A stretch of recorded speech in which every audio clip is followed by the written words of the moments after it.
Bismillahirrahmanirrahim. Assalamualaikum warahmatullahi wabarakatuh.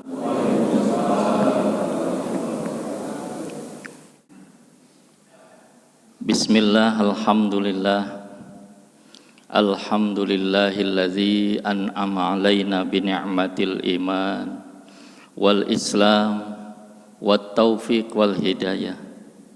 Asyhadu an la ilaha illallah wahdahu la syarikalah wa asyhadu anna Muhammadan abduhu wa rasuluhu la nabiyya ba'dah. Allahumma shalli wa sallim wa barik ala nabiyyina wa habibina wa syafi'ina wa maulana Muhammadin wa ala alihi wa sahbihi wa man tabi'ahu ila yaumiddin, amma ba'du. Para hadirin, para jamaah sekalian yang dirahmati Allah, wabil khusus para jajaran pengurus Masjid Nurul Hasanah, seksi dakwah, dan juga para sepuh dan bini sepuh, para guru, para hujaj, para tokoh masyarakat yang dirahmati Allah, para pemuda dan para remaja, dengan tidak mengurangi hormat dan ta'zim, tidak menyebutkan satu persatunya. Syukur alhamdulillah kita panjatkan kehadirat Allah atas banyak karunia yang Allah berikan pada kita, banyak kenikmatan yang Allah berikan kepada kita, nikmat yang tidak bisa dihitung satu persatu. Betul nggak Pak? Banyak. Kita sadar dapat kenikmatan banyak dari Allah? Sadar tidak? Sadar tidak Pak? Karena saking seringnya kita menikmati nikmat yang diberikan oleh Allah, seringkali tidak sadar bahwa itu adalah merupakan nikmat dari Allah. Betul ya Pak ya? Betul nggak? Apa contohnya? Kita bisa berjalan dari rumah ke sini, bisa melangkah. Itu adalah merupakan nikmat. Kita bisa menggerakkan kaki dan tangan kita. Itu adalah nikmat. Kita bisa bernapas. Itu adalah nikmat. Kita sehat. Itu adalah nikmat. Kita bisa berkedip mata kita. Pak, semenit itu berapa kali kita berkedip? Berapa kali kita berkedip? Pernah ngitung? Pernah ngitung nggak? Ya, coba semenit aja, nggak usah kedip. Kira-kira gimana? Bisa nggak? Bisa nggak? Nggak bisa. Karena saking seringnya nikmat itu hadir pada diri kita, seringkali tidak sadar bahwa itu adalah nikmat. Kita bisa bernapas dengan oksigen yang gratis. Kalau satu tabung berapa Pak sekarang? Satu tabung berapa? 350 ya? Hah? 365, ya kurang lebih segitulah. Satu tabung itu berapa jam? Nah, sementara kita bernapas 24 jam tidak kurang. Ya. Kalau misalnya kita stop, nggak usah lama-lama, 1 jam aja. Kira-kira bisa apa enggak? Tidak bisa. Itu adalah merupakan anugerah yang diberikan oleh Allah kepada kita, sehingga kita wajib bersyukur. Salah satu jalan syukur itu ya ibadah, hadir di majelis ilmu, kemudian bisa bersilaturahmi, menjalankan apa yang diperintahkan oleh Allah, menjauhi apa yang dilarang. Itu adalah merupakan salah satu syukur. Setuju Pak? Setuju? Iya. Jadi semakin kita banyak menjalankan perintah Allah, baik wajibnya maupun yang sunnahnya, itu sebetulnya salah satu jalan kita bersyukur kepada Allah. Artinya kebalikannya, kalau misalnya semakin kita banyak meninggalkan perintah Allah, berarti kita dianggap kufur nikmat.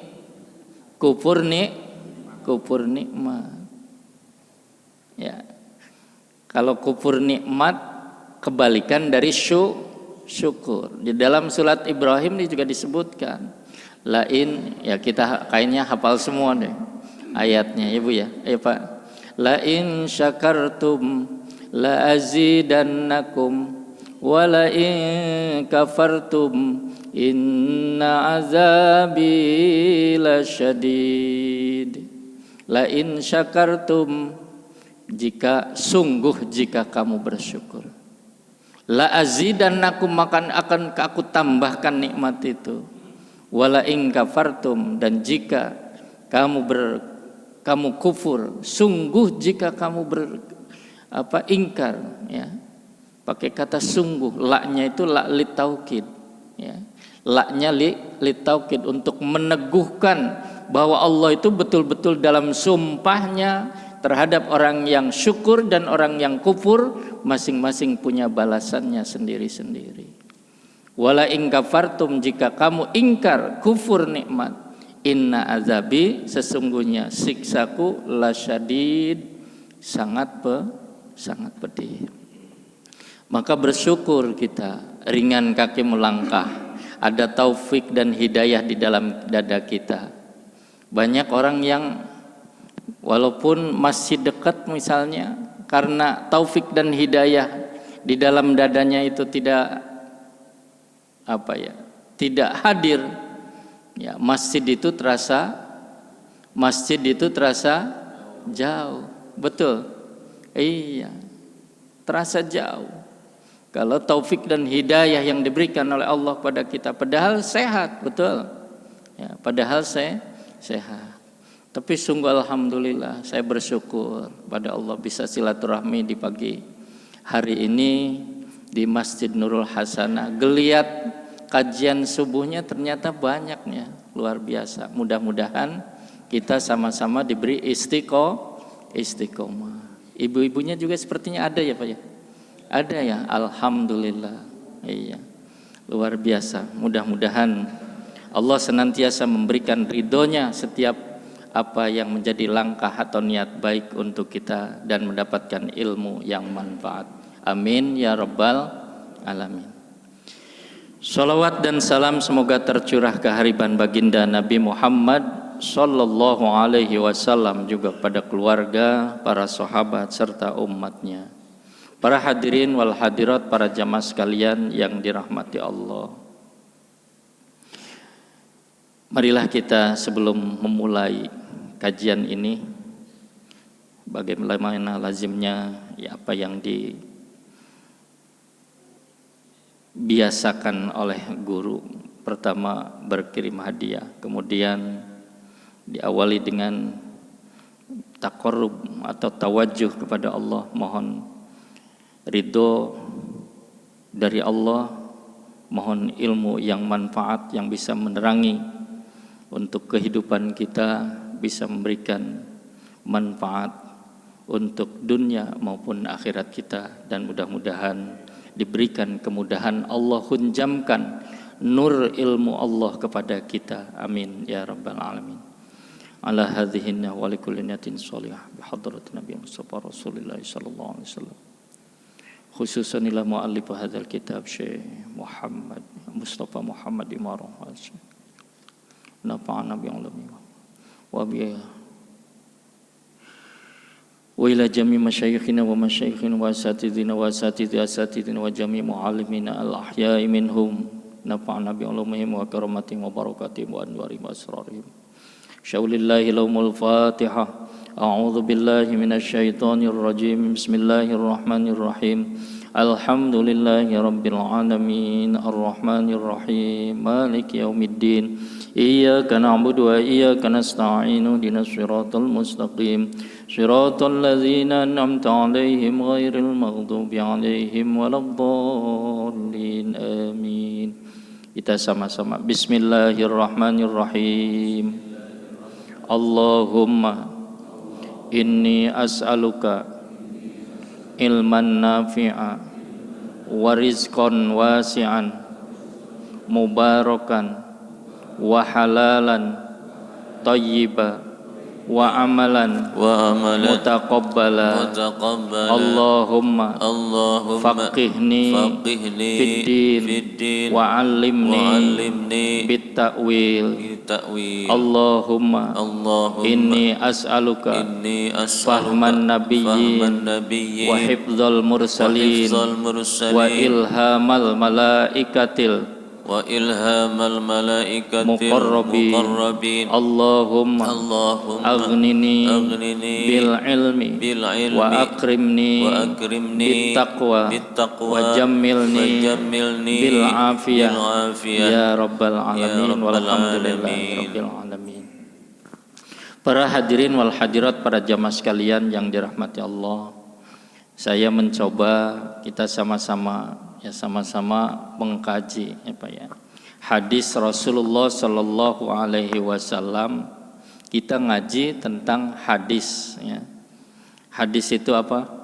Hadis itu adalah ucapan, tindakan atau perbuatan maupun takrirnya Nabi atau diamnya Nabi. Hadis itu ucapan, perbuatan maupun diamnya Nabi. Itu yang namanya hadis. Kalau ucapan Allah namanya Al-Qur'an. Nah, kalau Al-Qur'an mungkin sudah dibahas oleh para guru yang lain ngaji tafsir. Ya, kita mencoba mengkaji hadis-hadis sahih, hadis-hadis yang terangkum di dalam kitab Jawahirul Bukhari yang ditulis oleh Syekh Mustafa Muhammad Imarah. Mudah-mudahan kita bisa mengambil manfaat dari kitab ini dan bisa kita amalkan dalam kehidupan kita sehari-hari. Ini campuran kitabnya, ada di awal-awal materi tentang akidahnya, tauhidnya, kemudian ada akhlaknya, tapi juga ada ibadahnya, serta lebih banyak ini mengkaji tentang fikih ya, fikih dan keseharian yang mungkin bisa ya tentang hukum-hukum yang menjadi pegangan dalam hidup kita. Bismillahirrahmanirrahim. Kalau ada ini mungkin bisa diperlihatkan, atau enaknya bapak-bapak sambil pegang hadisnya sambil nyoret ini ya, enak sambil nyoret. Bismillahirrahmanirrahim. Bab bad'il wahyi li Rasulillahi sallallahu alaihi wa alihi wasallam. Bab permulaan wahyu li Rasulillahi untuk Rasulullah, sallallahu, mudah-mudahan memberikan rahmat Allah alaihi atas beliau, wa alihi dan keluarganya, wasallama dan mudah-mudahan Allah memberikan keselamatan. An Aisyata ummil mu'minina, dari Siti Aisyah ummil mu'minin ya. Semua istri baginda Rasulullah mendapatkan julukan ummul mu'minin. Siti Khadijah ummul mu'minin, Siti Hafsah ummul mu'minin, Siti Aisyah ummul mu'minin. Semua istri Rasulullah itu disebutkan di dalam Al-Quran disebut sebagai ummul mukminin, ibu kita, ya. Radhiya, mudah-mudahan meridhai Allah anha atas beliau, annal harisa bahwa Haris ibnu Hisham, annal Haris bin Hisham, bahwa Haris bin Hisham, radhiya, mudah-mudahan meridhai Allah anhu atas beliau, sa'ala, bertanya, ya. Jadi yang bertanya Haris ini. Karena sebagian ada yang berharokat, sebagian ada yang tidak. Kalau salah baca, harokatnya bisa Rasul sebagai orang yang bertanya. Karena kalimatnya sama, tapi harokatnya yang harus kita bedakan untuk bacanya. Sehingga memiliki pengertian dan makna yang sesuai. Sa'ala, bertanya Haris Rasulullah sebagai maf'ul, ya, bertanya kepada Rasulullah. Faqala, dan berkata, ya Rasulullah, wahai Rasulullah, kaifa, bagaimana, ya'tika, datang kepadamu, al wahyu. Ya Rasulullah, kata Haris, bagaimana sih wahyu itu datang kepada engkau? Wahyu itu apa, Pak? Ya. Wahyu itu apa? Nanti akan ada penjelasannya, sabar. Faqala, maka bersabda Rasulullah sallallahu alaihi wasallam, ahyanan, terkadang, ya'tini, datang kepadaku wahyu itu, misla solsolatil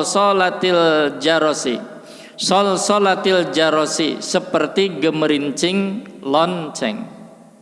Wahwa, dan itu, asyaddu, lebih berat, alayya, atasku, alayya, bagiku, ya. Jadi terkadang Rasulullah mendapatkan wahyu, begitu ada suara lonceng bergemerincing, gitu. Ternyata di balik lonceng itu ada firman Allah yang disampaikan melalui malaikat Jibril. Itu yang paling berat bagi Rasulullah. Karena di dalamnya ada makna-makna yang tersirat, ada sekalimat-kalimat firman yang disampaikan melalui malaikat Jibril, sampai-sampai dari isyarat itu Rasulullah harus memahami apa yang ada di balik gemerincing lonceng itu, gitu. Fayabsimu, maka kemudian berhenti, ya. Berhenti gemerincing lonceng itu. Anni, ya. Wa qad wa'aitu, sampai aku memahami atau ngerti, ya, dengan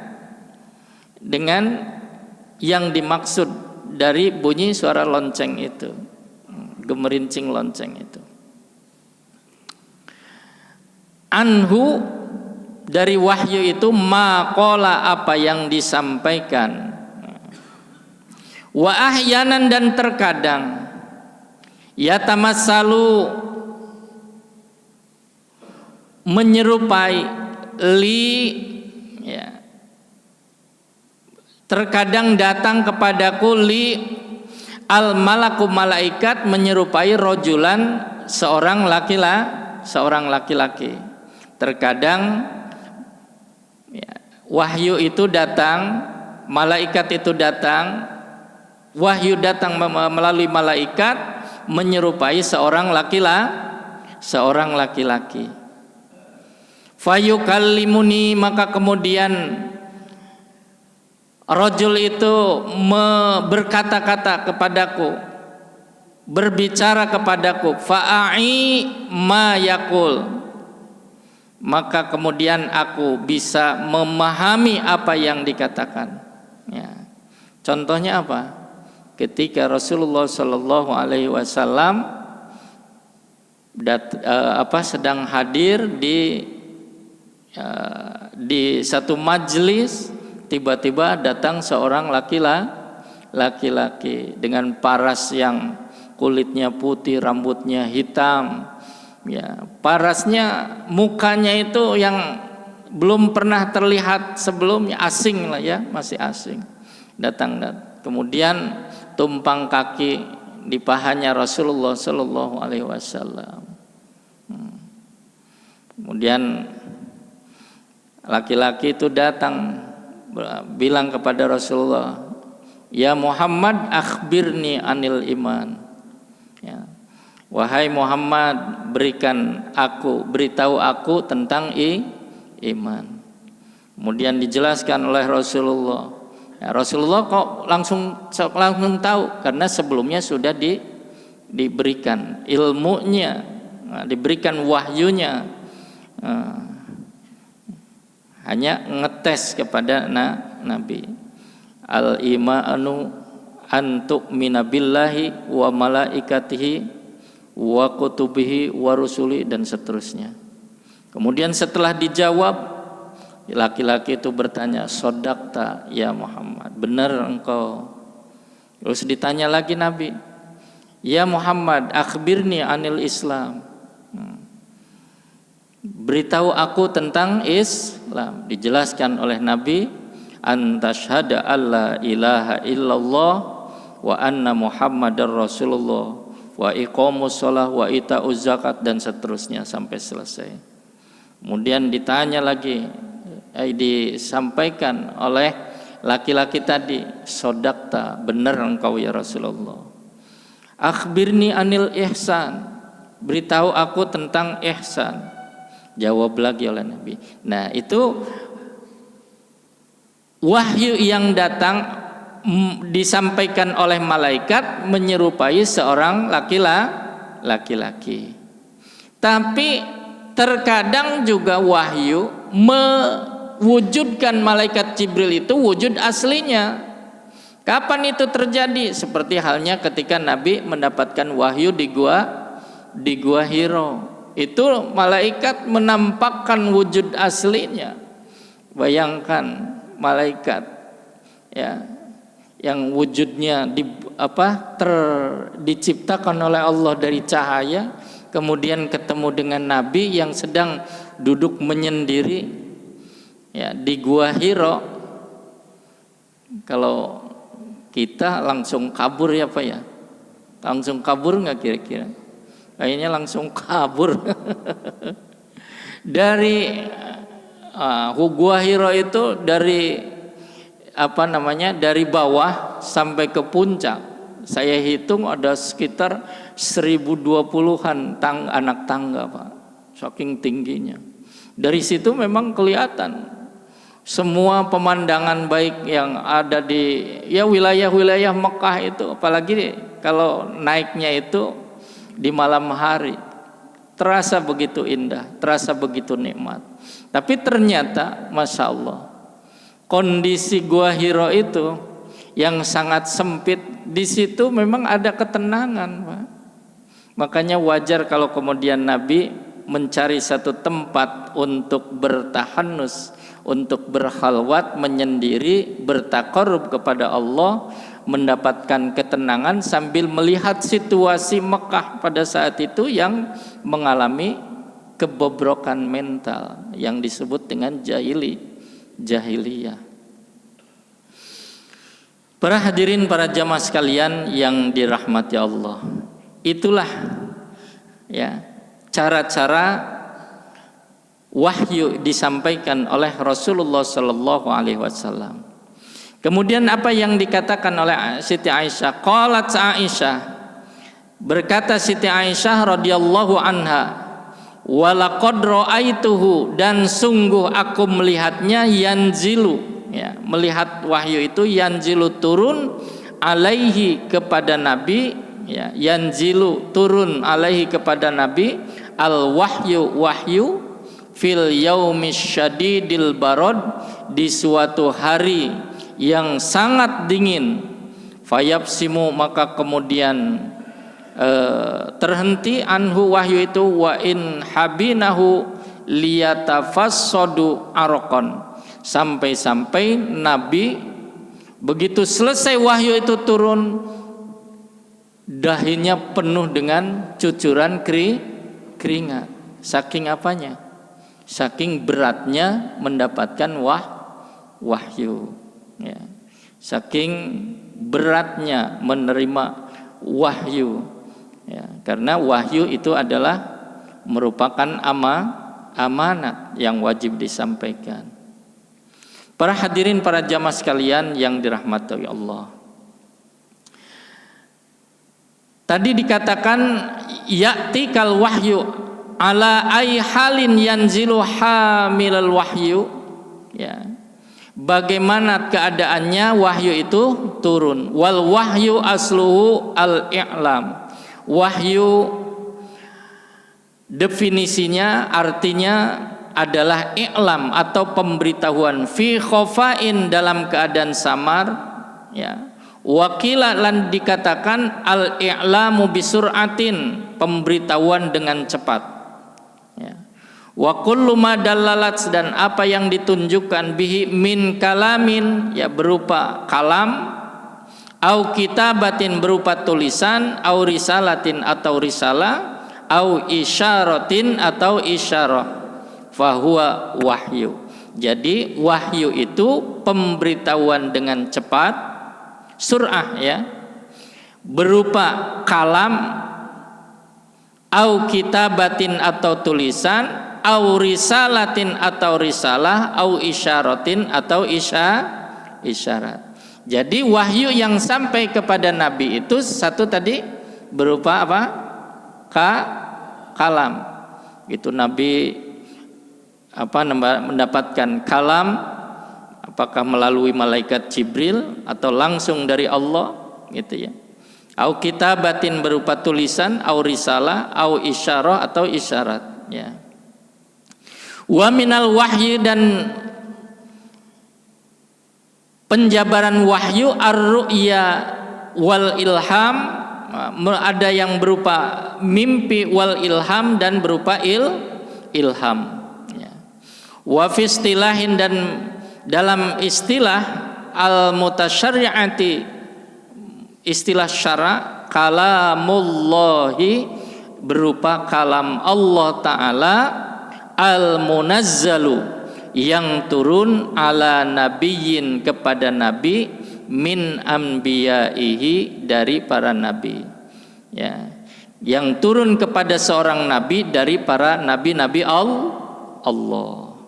Ya, jadi tidak sembarangan wahyu itu turun kepada manusia. Ya, wahyu itu tidak sembarangan turun kepada manusia.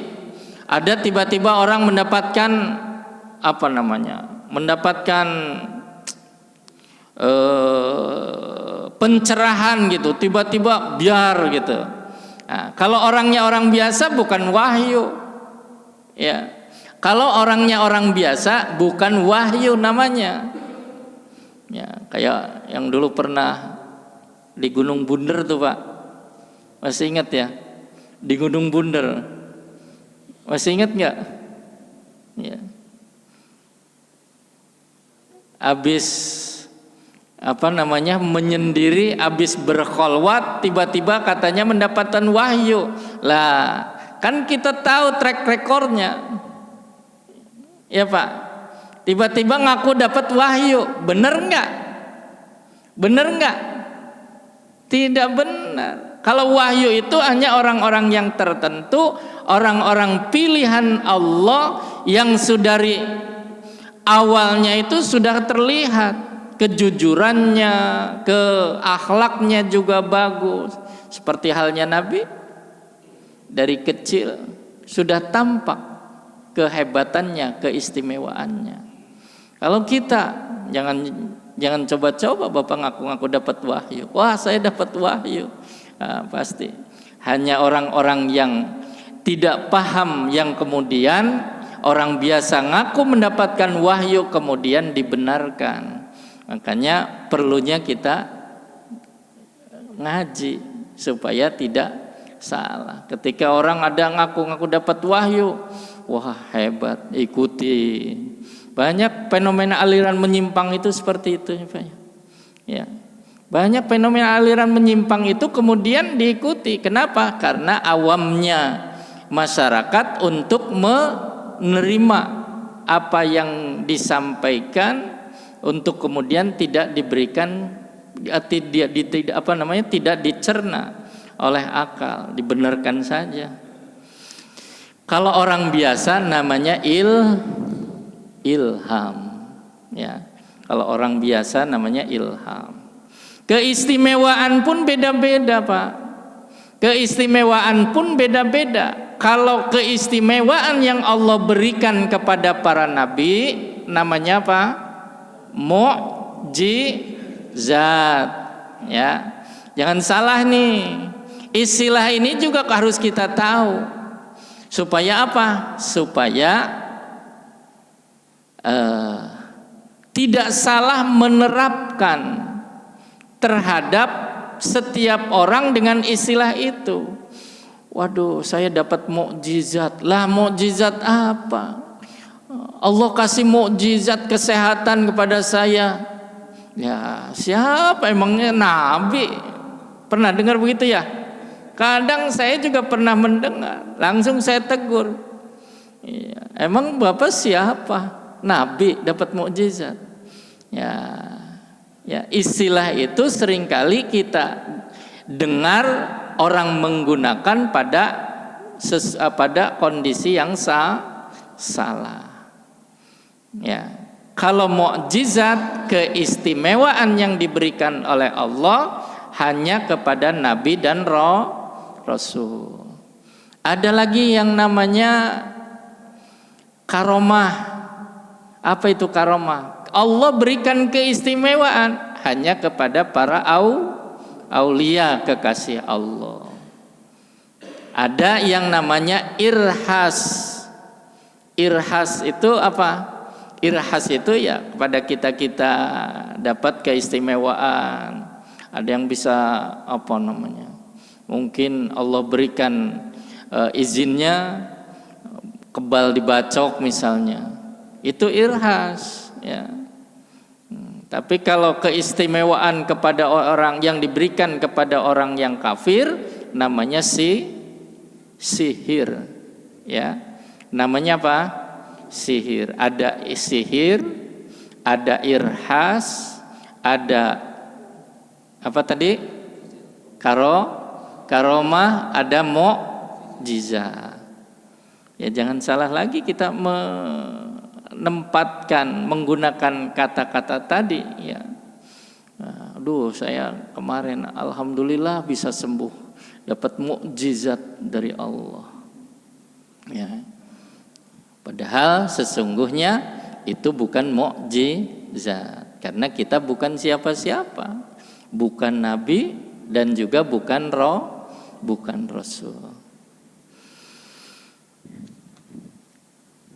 Para hadirin, para jamaah sekalian yang dirahmati Allah.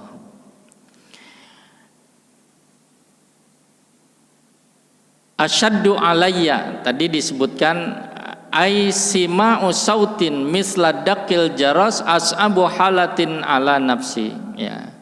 Tadi disebutkan bahwa gemerincing lonceng itu adalah merupakan suara yang didengar oleh Rasulullah seperti, ya, lonceng yang berbunyi, dan itu menurut beliau adalah yang paling berat, wahyu yang paling berat, ya.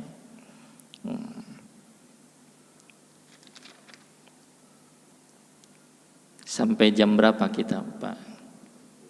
Sampai jam 6 mungkin ya.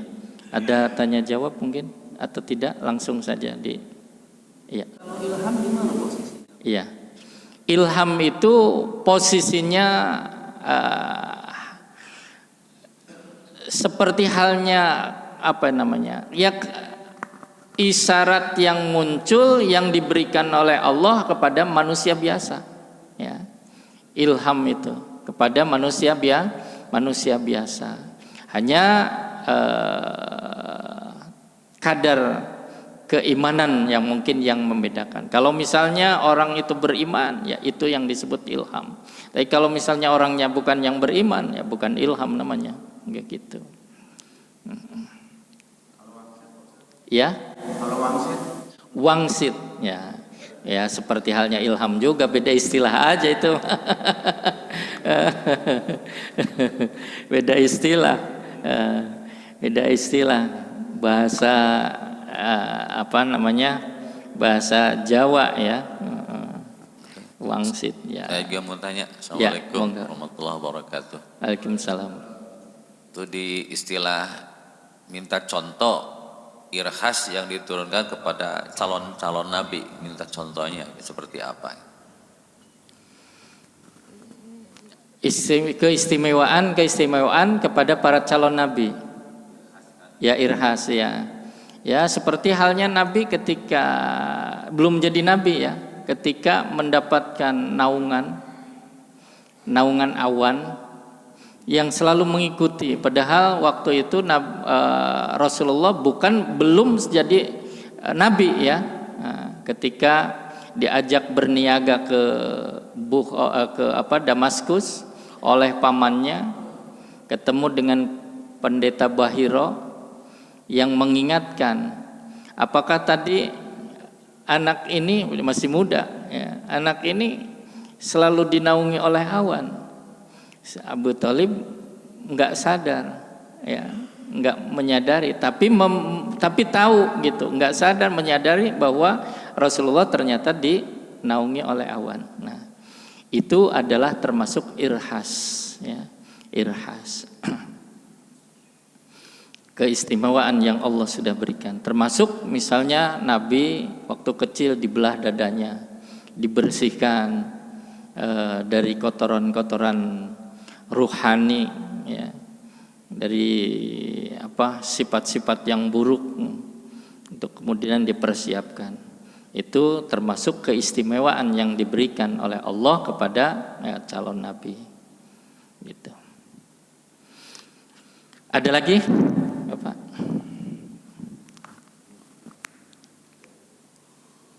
Ya sambil berjalan saja mungkin ya.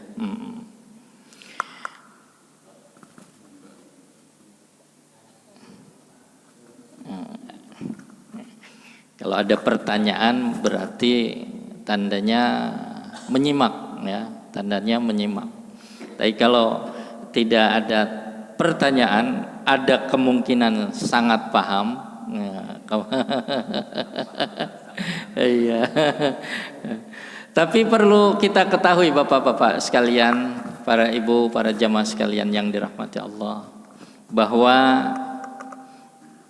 Allah melalui nabinya memberikan keistimewaan bagi para pencari ilmu, litolibil ilmi ya. Makanya harus semangat dan istiqomah. Apa itu? Pertama, mencari ilmu itu memang kewajiban. Fardu ain atau fardu kifayah, Pak? Mencari ilmu itu. Fardu ain atau fardu kifayah? Fardu ain. Ya. Mencari ilmu itu fardu ain. Fardu ain itu apa? Kewajiban yang sifatnya individu, nggak bisa diwakilkan. Misalnya bapak, Pak, ke temennya, saya nitip ya, nitip mencari ilmu, nggak bisa begitu, ya, nggak bisa diwakilkan karena tolabul ilmi faridotun ala kulli muslimin wa muslimatin. Mencari ilmu itu wajib bagi setiap individu muslim maupun muslimah ya.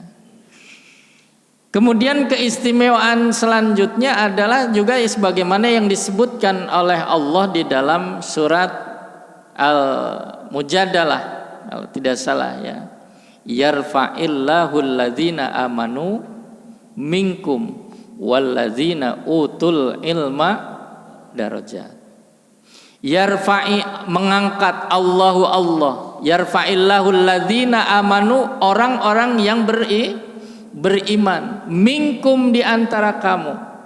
Jadi yang diangkat derajatnya oleh Allah itu adalah orang-orang yang beriman, walladzina utul ilma darajat, dan orang-orang yang diberikan ilmu beberapa derajat.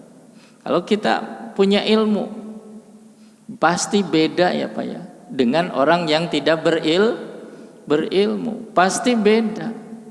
Allah sudah janji akan angkat derajatnya orang-orang yang berilmu. Tapi kalau orang yang nggak belajar, ya apa yang mau diangkat derajatnya?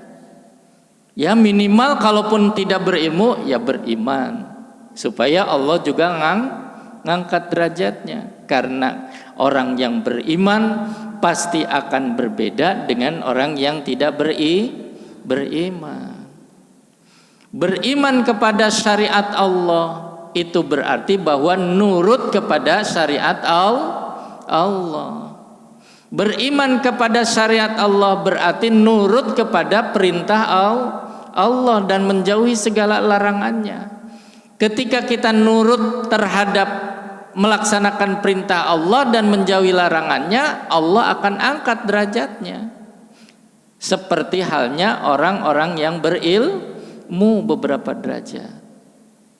Apalagi keistimewaannya, keistimewaan kita, makanya duduknya di majelis ilmu ya, saatan, walaupun sesaat, walaupun saatan bisa diartikan sesaat, bisa diartikan 1 jam.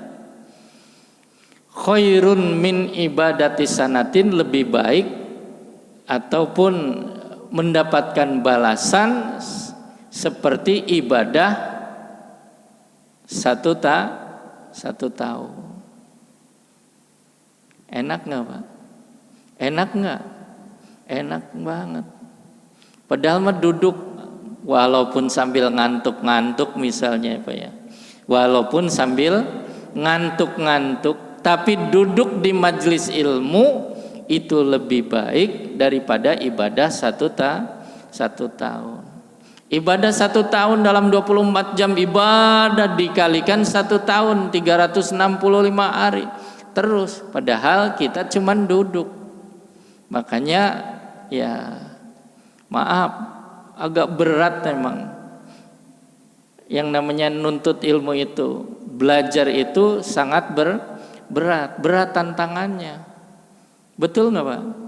Ya coba aja dibandingkan. Kalau misalnya ada yang bandingkan misalnya, duduk dengerin doang, mendingan di rumah sambil ngopi sambil nonton TV gitu ya. Benar nggak Pak? Ya. Sekali lagi banyak. Assalamualaikum warahmatullahi wabarakatuh. Waalaikumsalam warahmatullahi. Kembali lagi ke bahasan wahyu.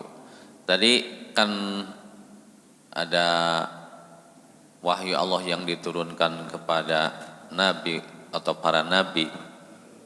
Bil khusus kepada Nabi Muhammad adalah melalui malaikat Jibril. Kalau yang disebut hadis qudsi itu apa maksudnya hadis qudsi itu? Baik. Ya, ada hadis itu terbagi menjadi 2 ya.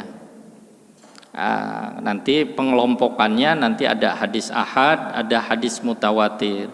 Kalau hadis qudsi itu berbeda dengan yang membedakan hadis dengan firman Allah ya. Ada firman Allah, ada hadis qudsi gitu. Kalau firman Allah baik lafaz maupun maknanya, Al-Qur'an ya. Al-Qur'an yang kita baca lafadznya, maknanya itu dari Allah. Tapi kalau hadis qudsi maknanya dari Allah, lafadznya dari Nabi. Lafadznya, kalimatnya itu disampaikan oleh Nabi, bukan melalui pengajaran langsung dari Allah. Hanya maknanya, Allah memberikan isyarat-isyarat maknanya begini, tapi Nabi mengucapkannya begitu. Itu namanya hadis qudsi. Makanya beda perlakuannya hadis qudsi dengan kalamullah Al-Qur'an ya. Kalau hadis qudsi tidak melalui pembelajaran melalui malaikat Jibril maksudnya gitu. Sama melalui malaikat Jibril juga, cuma maknanya saja yang langsung diberikan Allah melalui malaikat Jibril kemudian penjelasannya Rasulullah sendiri yang menjabarkan begitu. Justru ada yang hampir saya keliru sampai hari ini, ada yang mengatakan begini, bahwa wahyu Allah Al-Quran itu yang diturunkan kepada Nabi Muhammad melalui malaikat Jibril itu katanya wahyu atau Al-Quran. Sedangkan yang disebut hadis qudsi adalah wahyu Allah yang diturunkan kepada Kangjeng Nabi Muhammad tidak melalui malaikat Jibril. Itu mana yang benar itu? Iya. Patokannya mana yang benar itu? Bisa dua-duanya. Hadis qudsi itu apa namanya? Allah langsung memberikan ilmunya, memberikan maknanya langsung terhunjam kepada apa namanya, kepada Rasulullah, kemudian Rasulullah menyampaikan, yaitu tadi melalui wahyu itu, ya, melalui wahyu yang langsung terhunjam kepada baginda Nabi Muhammad, kemudian Nabi menyampaikan. Tapi kalau apa namanya, dan terkadang pula yang disebut hadis qudsi itu kemudian Allah melalui malaikat Jibril memberikan isyarat-isyarat, Nabi menjelaskan. Cirinya hadis qudsi itu biasanya walladzi nafsi biadi, ada kalimat-kalimat seperti itunya, ya. Itu yang membedakan. Bahkan bedanya juga termasuk salah satunya adalah cara periwayatannya, ya.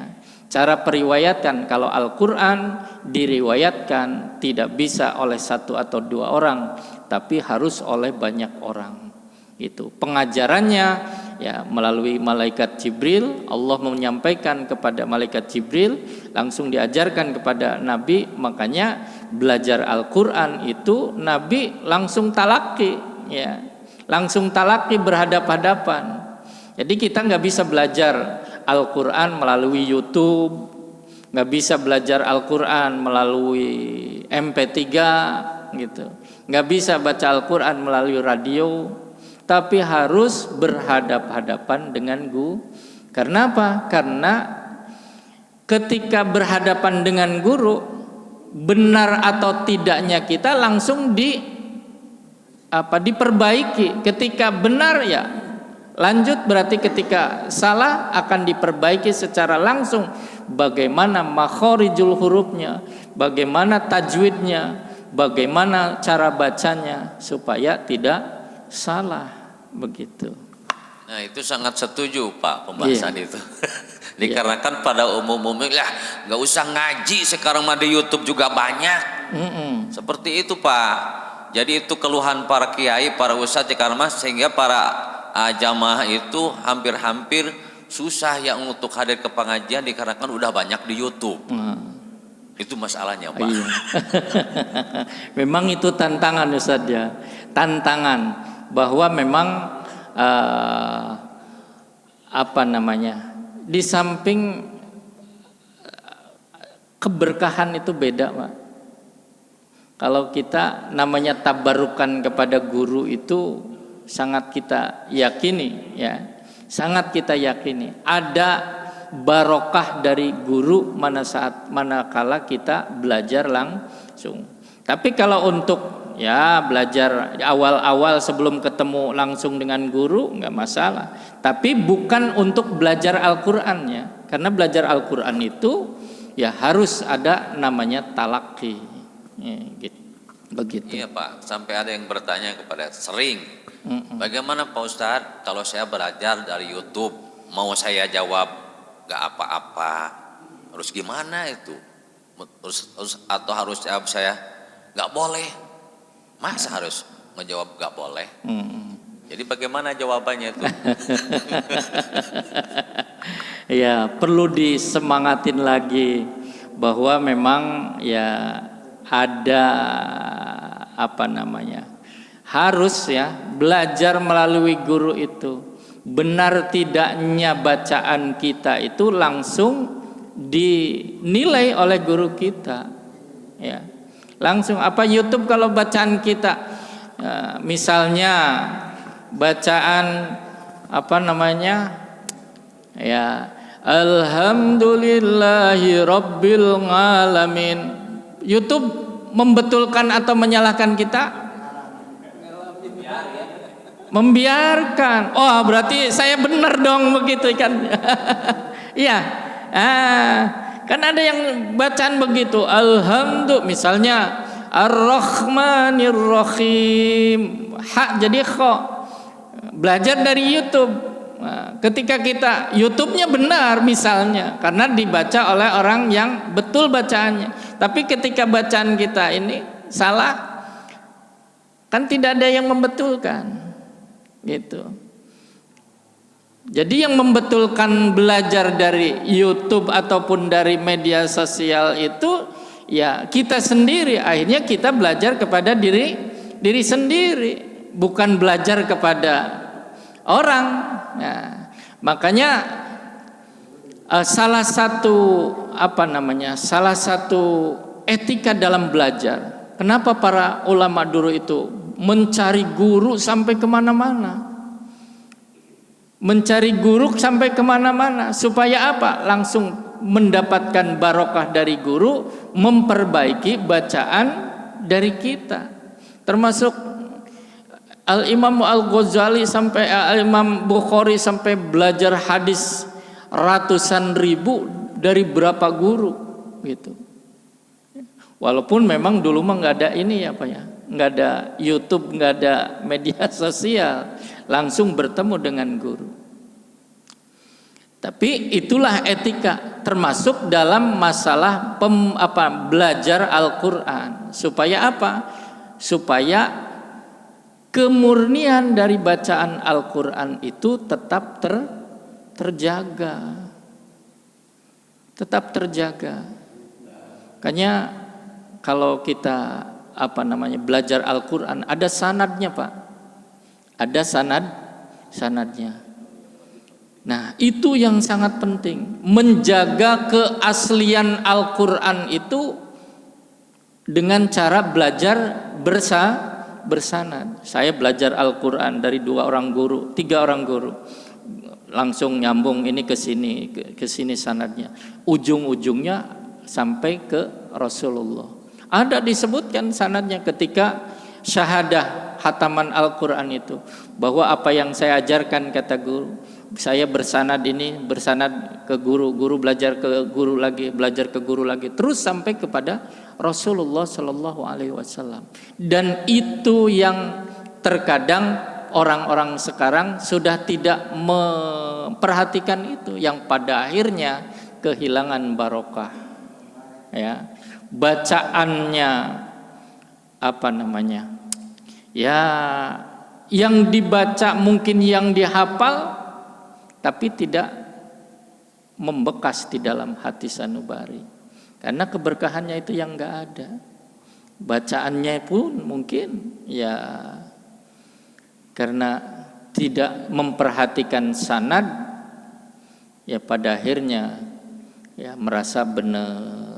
Itu yang lebih parah, yang tidak boleh. Etika-etika dalam belajar pun tidak diperhatikan. Na'udzubillah, summa na'udzubillah. Hanya kita sama-sama mengingatkan.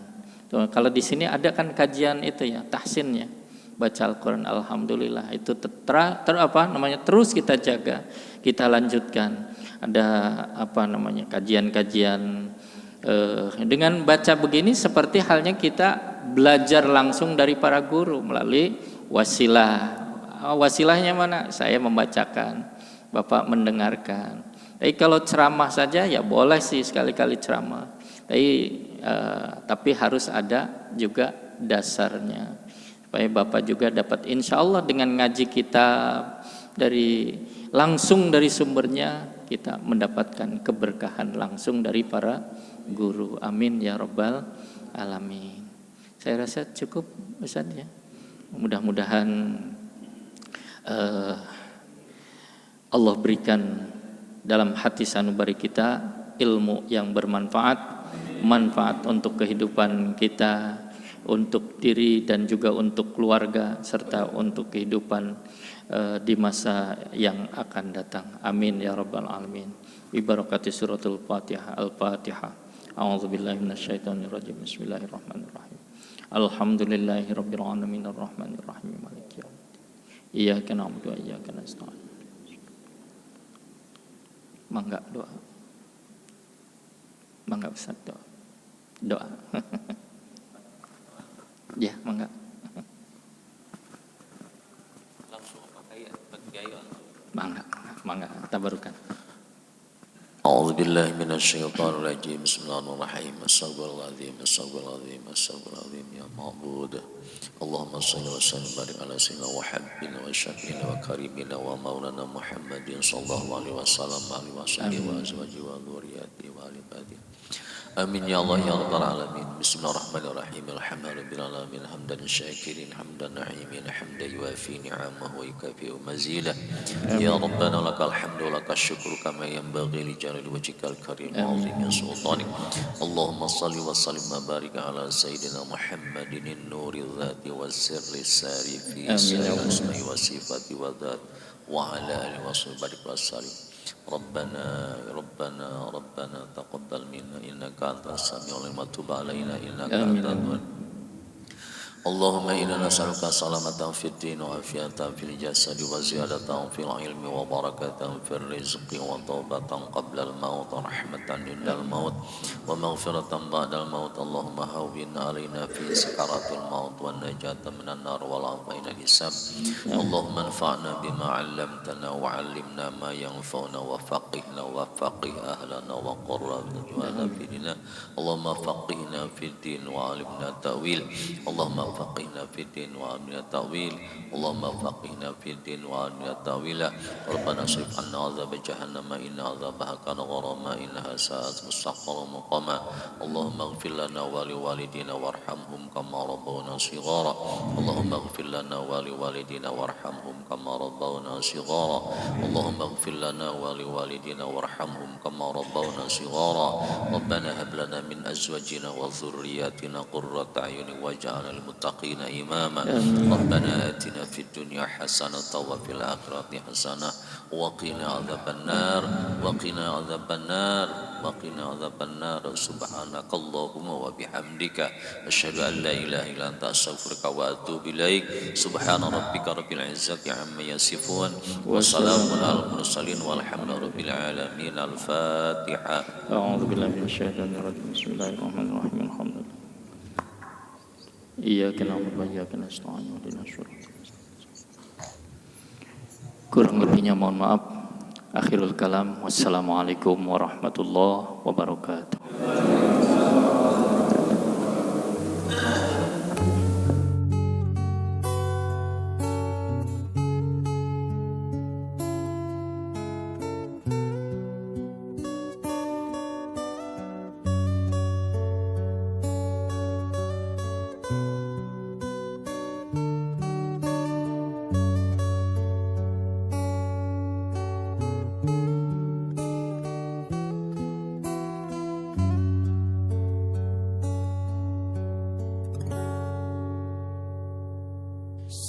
Sallallahu ala Muhammad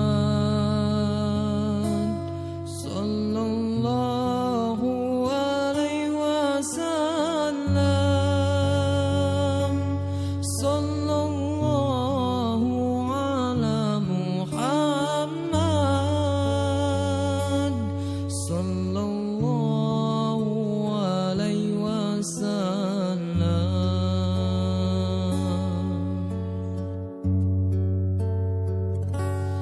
Sallallahu